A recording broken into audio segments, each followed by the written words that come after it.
Welcome to the Humanized Books channel, when we will bring you mini books based on summaries of other books, preserving their essence but expressed through other perspectives. Today, mini book is The Psychology of Not Giving a Fuck, inspired by The Subtle Art of Not Giving a Fuck, a counterintuitive approach to living a good life, Mark Manson. This mini book breaks down most powerful lessons about responsibility, struggle, values, boundaries, failure, and what truly matters in life. Let's focus on what comes next. Plug in your headphones and let's get started. Introduction. This mini-book distills the core ideas of the subtle art of not giving a fuck into a practical guide for living with clarity, responsibility, and emotional strength. Mark Manson challenges the modern obsession with positivity by teaching that a meaningful life comes from choosing what truly deserves our energy. Instead of chasing constant comfort or avoiding discomfort, we learn to confront our limitations, accept our flaws, and commit to values that actually improve our lives. These 9 chapters explore the emotional tools, mental habits, and personal responsibilities required to live with purpose, honesty, and resilience. Chapter 1. Don't Try. Mark Manson opens his philosophy with a contradiction that grabs the reader by the collar. The path to a meaningful life begins by caring less about what doesn't matter. Chapter 1 begins not with an inspirational figure, but with Charles Bukowski, a man whose life was messy, dysfunctional, and anything but admirable. Bukowski's epitaph reads, "Don't try," and Manson uses this to attack the modern belief that life improvement comes from constant striving, positivity, and self-creation. Bukowski didn't transform himself into a champion through optimism or ambition.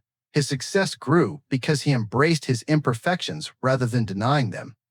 He accepted that he was a flawed person and wrote honestly from that place. Manson uses him to illustrate a core message: trying to be more successful, more admired, more impressive, usually highlights exactly what we lack. Obsession with positivity makes us miserable. Our constant push to improve is often a confession that we believe we're failing. Manson introduces what he calls the feedback loop from hell, the experience of feeling bad about feeling bad, anxious about being anxious, angry that we got angry. Modern culture, filled with endless social comparison and performative happiness, intensifies this loop. The more we chase comfort, the weaker we become. The more we chase happiness, the more dissatisfied we feel. This leads to Manson's first major principle. Happiness is not achieved by increasing the number of things we care about, but by choosing better things to care about. He explains that we live in a world overloaded with choices, marketing messages, and societal pressure. Everywhere we turn, we're encouraged to care deeply about things that don't matter: designer lifestyles, status symbols, attention, and constant self-optimization. This addiction to giving a fuck exhausts us and distracts us. Caring about everything makes us fragile. So what does not giving a fuck actually mean? Manson clarifies 3 important subtleties. 1. Not giving a fuck doesn't mean indifference. It means being comfortable with being different. Indifference is apathy. It's running away. The real skill is choosing to stand for what matters, even when it creates friction. 2. Not giving a fuck about adversity requires caring deeply about something more important than adversity. You don't stop caring. You care more selectively. 3. You are always choosing what to care about, whether you realize it or not. As people mature, their fucks become fewer but higher in quality. The chapter closes with Manson's larger intention for the book: to challenge the cultural obsession with positivity, success, and comfort. Instead, he wants us to understand that real growth emerges from the courage to face pain, failure, and limitations directly. A meaningful life isn't built by trying harder. It's built by becoming wiser about what truly deserves our energy. Chapter 2. Happiness is a problem. Mark Manson begins Chapter 2 with a truth most people avoid. Life is dominated by problems, and happiness comes not from eliminating them, but from choosing ones we can handle and grow from. This perspective stands in sharp contrast to the modern chase for a problem-free lifestyle filled with comfort, convenience, and endless positivity.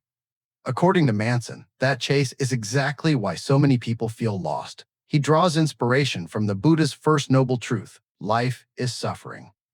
This doesn't mean life is misery. It means that suffering is woven into existence.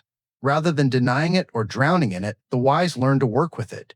Manson explains that much of our dissatisfaction comes from the belief that something is fundamentally wrong with us because we struggle. But struggle is normal. Problems are normal. And the act of solving meaningful problems is what creates satisfaction. One of Manson's sharpest insights in this chapter is the idea that happiness is not a permanent state you achieve. It's a continuous process. No one arrives at happiness. Instead, you move through cycles of challenge, growth, and renewal. When one problem is solved, another emerges. This isn't a curse. It's the structure of a meaningful life. He illustrates this with a simple rule. Happiness comes from solving problems, not escaping them. Trying to avoid problems creates more suffering than the original problem itself. When people refuse to confront their reality, their finances, relationships, health, or insecurities, problems grow in shadow until they become overwhelming.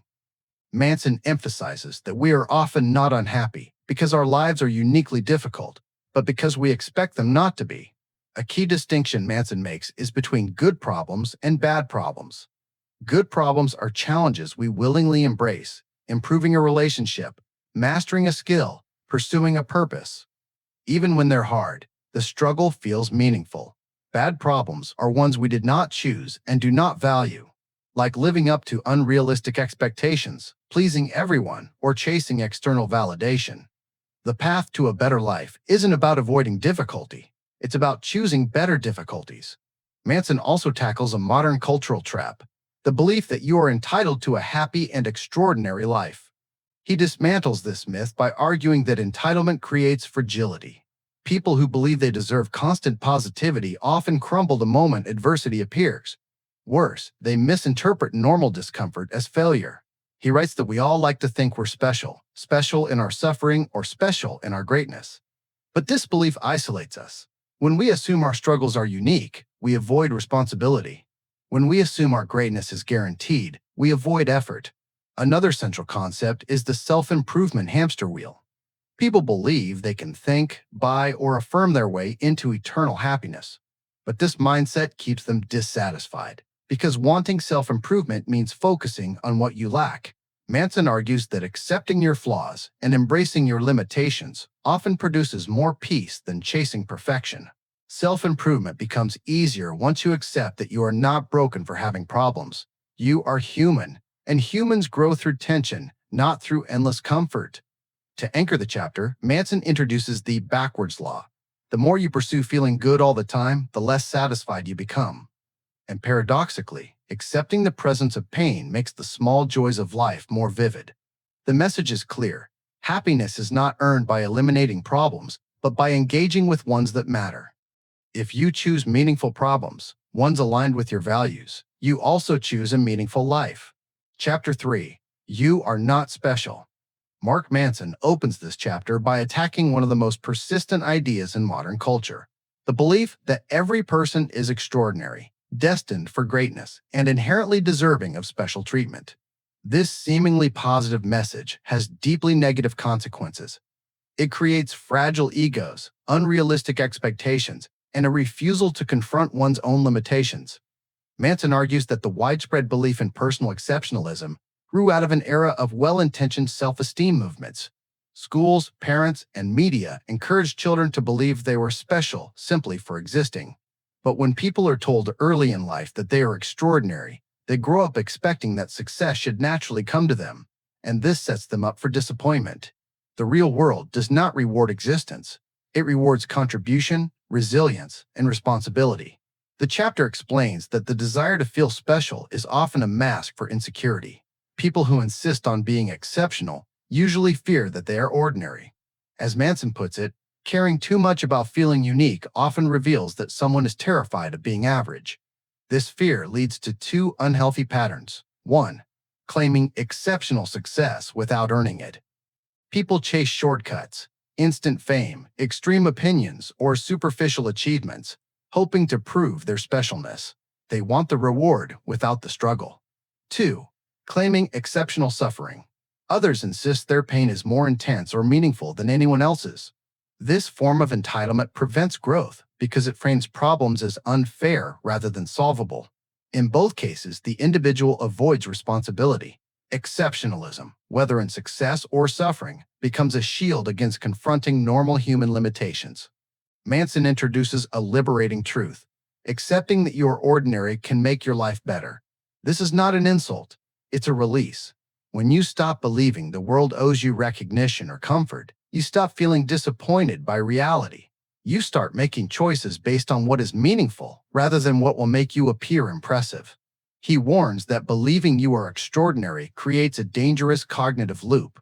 If you fail, you panic and think something is uniquely wrong with you. If you succeed, the pressure to maintain that exceptional image becomes unbearable. Either way, specialness becomes a prison. Accepting ordinariness also brings emotional stability. When you acknowledge that your problems are not unique, you become less dramatic and more solution-focused. Instead of asking, "Why me?" you ask, "What can I do?" This mindset shift leads to maturity. One of the strongest points Manson makes is that true greatness is rare for a reason. If everyone were exceptional, then the word exceptional would lose its meaning. Most people will live ordinary lives, and that is not a tragedy. An ordinary life filled with meaningful relationships, steady growth, and personal integrity is far better than an extraordinary life built on delusion or ego. He emphasizes that the bulk of life's joy comes not from grand achievements, but from small, daily choices. You don't need to be extraordinary to have a meaningful life. You only need to focus on what matters and accept responsibility for your actions. This chapter ultimately asks the reader to drop entitlement. It is not the universe's job to reward you. It is your job to work on what you value.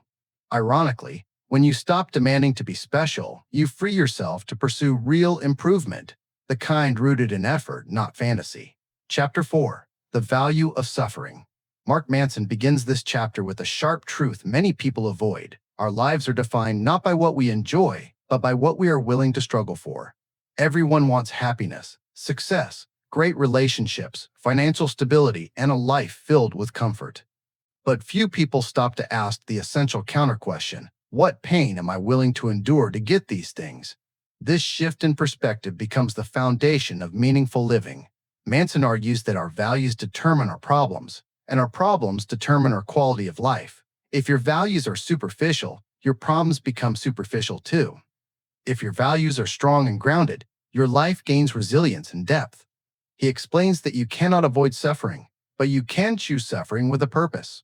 The gym hurts. Building a business is stressful. Maintaining a healthy relationship requires emotional work.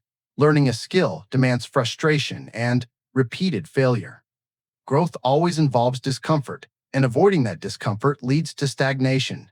This is why Manson insists on evaluating goals through the lens of pain, not pleasure. Instead of asking, "What do I want?" ask, "What pain am I willing to sustain?" This question cuts through fantasy and exposes whether a goal is genuinely yours or just borrowed from societal expectations. Many people want the reward, but not the struggle. They want the victory, but not the discipline. This mismatch creates never-ending disappointment. Manson gives examples. Everyone wants a dream job, but not everyone wants the grind that builds the skills for it. Everyone wants a loving relationship, but not everyone wants the vulnerability needed to maintain it. Everyone wants to be wealthy, but not everyone wants the risks, patience, or sacrifices that wealth requires. This leads to one of the chapter's major ideas. Your choices reveal your values more than your desires do. Even when you don't consciously choose a value, your behavior proves which values you actually live by. For example, someone who constantly seeks validation from others reveals that their real value is approval, not authenticity. Someone who avoids confrontation at all costs shows that comfort matters more to them than honesty. Manson argues that many people suffer unnecessarily because they cling to values that are unstable or harmful. These include believing you must always be right, seeking constant positivity, seeking constant positivity, seeing your worth to external success, fearing ordinary life, measuring yourself by achievement instead of integrity. Such values create endless anxiety because they are impossible to satisfy consistently. They keep a person trapped in cycles of insecurity, comparison, and emotional dependency. To break these cycles, Manson encourages adopting healthier values, ones rooted in reality and personal responsibility. Examples include Clo taking responsibility for your actions, Clo choosing honesty, Quo respecting boundaries, Quo accepting uncertainty, valuing growth over comfort. Healthy values lead to healthy problems, the kind that generate meaning instead of misery. The chapter also explores how embracing responsibility changes the way we interpret suffering. Responsibility doesn't mean blame. Instead, it means accepting that how you respond to suffering is within your control. You might not choose your circumstances, but you always choose your reaction. This choice is where growth begins. Manson contrasts victimhood, believing problems are imposed unfairly, with empowerment, accepting that you control your interpretation and response. Empowerment doesn't erase pain, but it transforms it into fuel. He ends with the idea that suffering is not the enemy. Meaningless suffering is. When you choose what you are willing to struggle for, suffering becomes purposeful, and purpose becomes fulfilling. Chapter 5. You are always choosing. Mark Manson begins this chapter with a powerful and uncomfortable truth. You are responsible for your life, whether you realize it or not. Even when something is not your fault, the responsibility for dealing with it still falls on you. This idea becomes the backbone of the chapter, the distinction between fault and responsibility. Manson explains that most people confuse the two. They assume that if something wasn't their fault, they shouldn't have to deal with it. But life doesn't work that way. You might not control what happens to you, but you always control how you respond. This idea is not meant to blame the victim, it is meant to empower the individual. Without responsibility, you cannot change your life. He provides relatable examples. If someone insults you, you didn't choose their behavior, but you choose your reaction. If your childhood had trauma or instability, you did not cause it, but you are responsible for healing and moving forward. If you lose your job because of economic forces, it's not your fault. But finding a new direction becomes your responsibility. This distinction forces a shift from helplessness to agency. Manson argues that people who refuse responsibility are choosing to be passive participants in their own lives. The chapter emphasizes that you are always making choices, even when you think you aren't. Avoiding a decision is still a decision. Ignoring a problem is choosing to let it grow. Allowing others to dictate your behavior is choosing not to stand up for yourself. Responsibility is not something you only have when life is fair. It is something you carry regardless of circumstances. Manson brings this idea home by exploring how meaning is created. We find meaning in the things we choose to take responsibility for. Parents find meaning in their children because they choose to take responsibility for them. Artists find meaning in their craft because they choose the struggle of creating. People find meaning in relationships because they choose to nurture and maintain them. When you avoid responsibility, you also avoid meaning. This leads to a sense of emptiness or confusion, the feeling that life lacks direction. Manson explains that many people try to fill this void with easy distractions, entertainment, addictions, escapism, outrage, or blame. These substitutes provide temporary comfort but no lasting satisfaction because they lack depth. A major theme of the chapter is the danger of blaming others for your unhappiness. When you consistently place blame outside yourself, you deny your own ability to change. Life becomes something that happens to you instead of something you shape. Manson warns that this mindset leads to bitterness, resentment, and stagnation. He also explores the concept of freedom, pointing out that freedom and responsibility are inseparable. Many people want freedom, freedom of choice, expression, opportunity, but they resist responsibility, yet you cannot have one without the other. Real freedom means owning your actions, your values, your decisions, and their consequences. This leads to an important realization. Responsibility is not a burden, it is a source of power. When you embrace responsibility, you reclaim control. You stop waiting for the world to change and start changing your responses. You stop expecting life to be fair and begin working within reality to move forward. Responsibility becomes a form of personal strength. Manson closes the chapter by stating that responsibility is the foundation of everything else in the book. Once you accept that you are always choosing, even in difficult situations, you unlock the ability to grow, heal, and direct your life with purpose. Chapter 6. You're wrong about everything, but so am I. Mark Manson opens this chapter with a concept most people instinctively avoid. We are all wrong, all the time, about ourselves, about others, and about the world. This is not an insult. It's a reminder that understanding is always evolving. The beliefs you hold today may not match who you become tomorrow. The truths you defend now may be revealed as mistakes later. Human knowledge is limited, and your perspective is shaped by your experiences, insecurities, values, and blind spots. This idea is central to Manson's argument. Growth begins with recognizing how uncertain and incomplete your understanding is. People become trapped when they cling tightly to their current beliefs, as if those beliefs define their identity. When you fear being wrong, you fear learning, you fear questioning, you fear change. As a result, your life becomes rigid and defensive instead of flexible and open. Manson emphasizes that uncertainty is not a flaw. It is the natural state of being human. The problem is that people confuse feeling certain with being right. Feeling certain simply means your brain is comfortable. It says nothing about truth. He illustrates how humans often adopt beliefs not because they are correct, but because they protect our ego or fit our emotional needs. For example, someone might believe they are unlovable because it protects them from the vulnerability of forming relationships. Another person might believe they are destined for greatness because it shields them from confronting their lack of effort. People believe what feels safest, not necessarily what is most accurate. Manson introduces the idea that identity is a psychological trap when it becomes rigid. If your identity is built on being smart, you'll avoid situations where you might appear ignorant.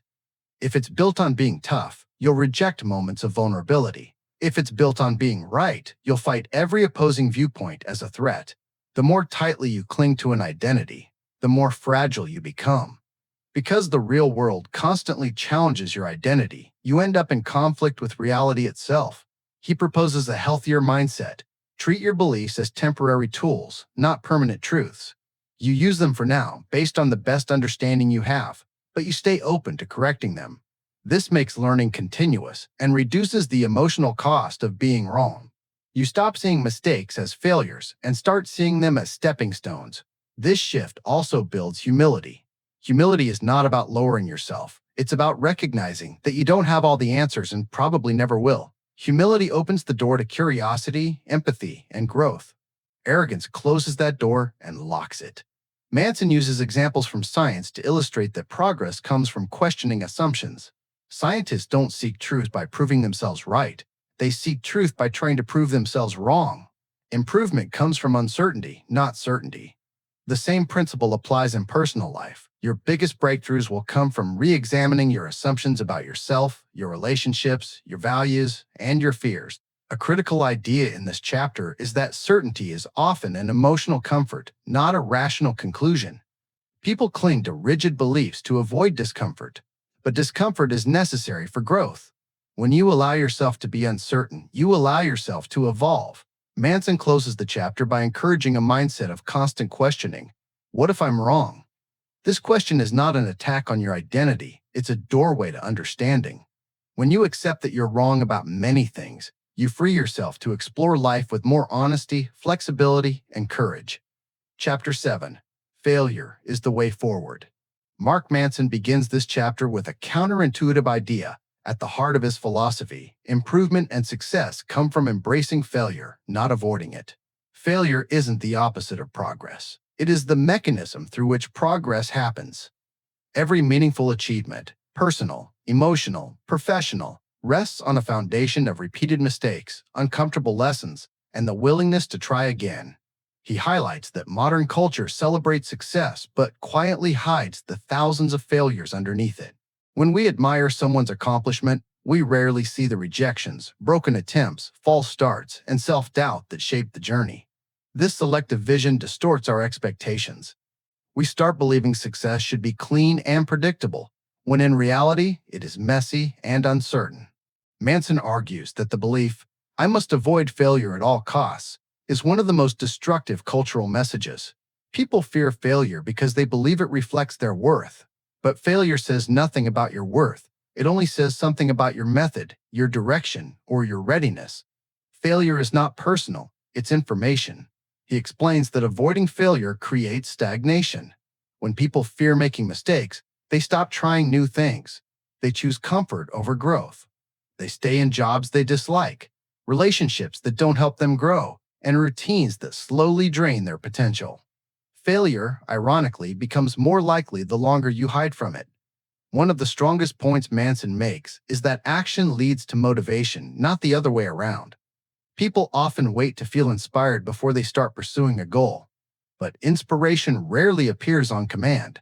Instead, action, even small action, generates momentum. Momentum generates motivation, and motivation generates more action. This loop only begins when you're willing to do something imperfectly. This idea dismantles the myth that you need confidence to act. In truth, you gain confidence by acting through uncertainty.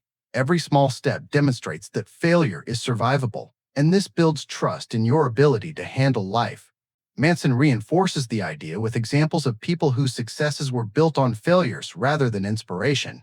Artists improve by producing many imperfect works. Athletes train through countless mistakes. Entrepreneurs build on repeated miscalculations.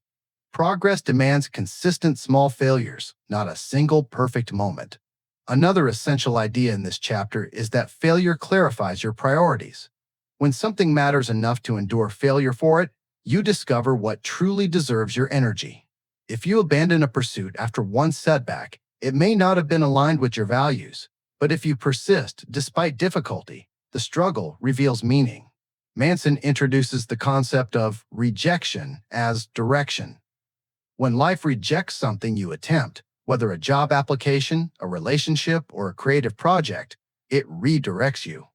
Rejection is a filter that removes paths that aren't aligned with who you are becoming. You are not being pushed down, you are being guided. He also highlights the importance of calibrating expectations. Progress is not linear. You will have setbacks, moments of doubt, and steps backward. Accepting this prevents the emotional spiral that causes many people to quit.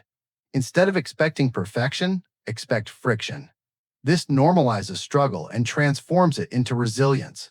Manson wraps the chapter with a powerful technique, choosing your struggles consciously. When you commit to a meaningful challenge, failure becomes a necessary companion rather than a threat. You embrace it, learn from it, and grow through it. The message is clear. Failure is not a dead end. It is the path. Chapter 8. The Importance of Saying Number. Mark Manson begins this chapter with a statement that immediately reframes how we see relationships, commitments, and identity. A meaningful life requires the courage to reject what doesn't align with your values. Modern society encourages us to say yes to everything. Yes to opportunities. Yes to others' expectations. Yes to avoiding conflict. But Manson argues that constant yeses dilute our purpose, drain our emotional energy, and weaken the quality of our relationships. The chapter begins with a look at relationships. Manson explains that real love is built on boundaries, not boundless positivity. Partners who cannot say no to each other, who avoid difficult conversations or pretend everything is fine, slowly build resentment. A relationship thrives when both people maintain strong personal values and are willing to communicate honestly. Without boundaries, intimacy collapses under the weight of unspoken frustrations. This leads to one of the chapter's central ideas. Every yes is also a no. When you say yes to something, you are automatically saying no to something else. Your time, your peace, your priorities. Manson encourages readers to become conscious of this trade-off. People often overcommit because they fear missing out or disappointing others. But spreading yourself thin ultimately leads to burnout and dissatisfaction. Manson explains that values determine what you are willing to say no to. If your values are weak, seeking approval, avoiding conflict, chasing status, you will struggle to say no. You will bend your life around other people's expectations. But if your values are strong, honesty, responsibility, self-respect, your boundaries become clear, and saying no becomes natural rather than confrontational. The chapter dives deeper into how saying no shapes identity. Every person must decide who they are by choosing what they are not. You cannot be everything, so you must choose something. Most people fear committing to a specific path because commitment requires sacrifice. But Manson argues that meaning cannot exist without sacrifice. Saying no to distractions strengthens your yes to what truly matters. He provides examples. Saying no to certain friendships makes space for healthier connections. Saying no to unhealthy habits allows room for discipline and growth. Saying no to unrealistic dreams helps you focus on achievable goals that bring real satisfaction. Call. Saying no to distractions allows you to concentrate on deep work and personal improvement. Saying no is not an act of rejection, it is a declaration of intention. A major theme in this chapter is the relationship between freedom and commitment. Many people believe freedom means keeping all options open, but Manson flips this idea. Real freedom comes from commitment, not endless possibility. When you commit to something, a relationship, a project, a lifestyle, you no longer waste energy wondering about alternatives. You gain clarity, focus, and depth. Without commitment, you drift through life, scattering your efforts and weakening your identity. Manson also explores the fear that saying no will create conflict, but he clarifies that conflict is not the enemy, dishonesty is. Avoiding conflict often creates larger problems later. Healthy relationships survive disagreement because honesty builds trust. Unhealthy relationships crumble because everyone avoids the truth until resentment explodes. He reminds readers that boundaries are essential not only for others, but for yourself. When you say no to distractions, temptations, and self-sabotaging behaviors, you protect your long-term well-being. You become a stronger, more grounded person. In closing, Manson emphasizes that a well-lived life is defined by what you reject as much as by what you pursue. Saying no is not a limitation, it is a tool of empowerment. It allows you to build a life aligned with your values, deepen relationships with honesty, and focus your energy where it matters most. Chapter 9, And Then You Die. Mark Manson closes his book with a chapter that confronts the one truth most people avoid. Life is finite, and our time here is both limited and uncertain. This fact is not meant to depress the reader, it's meant to liberate them. Acknowledging mortality can strip away superficial values and force us to pay attention to what genuinely matters. The chapter begins with the story of Manson's personal near-death experience in South America. During a dangerous situation at sea, he realized with intense clarity how fragile life is. In those moments, all the noise, the anxieties, insecurities, and daily distractions faded. The only thing that remained was a sharp awareness of what was truly meaningful to him. This serves as the emotional foundation of the chapter. Death brings perspective. Manson then introduces a powerful psychological principle. People find meaning through acknowledging their limitations. Nothing clarifies your values faster than understanding that your time, energy, and opportunities are finite. You cannot do everything. You cannot be everything. Once you accept this, your priorities sharpen and your decisions become more intentional. This leads to one of the chapter's central ideas. You will die. And because you will die, you must choose how to live. Most people waste enormous energy trying to avoid this truth. They distract themselves, chase status, obsess over the opinions of others, or cling to the illusion of permanence. But these behaviors create anxiety rather than meaning. Manson references Ernest Becker's classic work, The Denial of Death, noting that humans cope with mortality by building symbolic systems, beliefs, cultures, identities that give them a sense of significance. These systems help us feel connected to something larger than ourselves, something that might outlast our physical existence. But Becker warns that when these symbolic meanings become rigid or dogmatic, they distort our perception and lead to conflict. Manson uses this idea to highlight the danger of tying your self-worth to external symbols, whether it's your career, reputation, achievements, or identity groups. When these symbols are threatened, people react defensively, sometimes irrationally, because they fear losing a sense of meaning.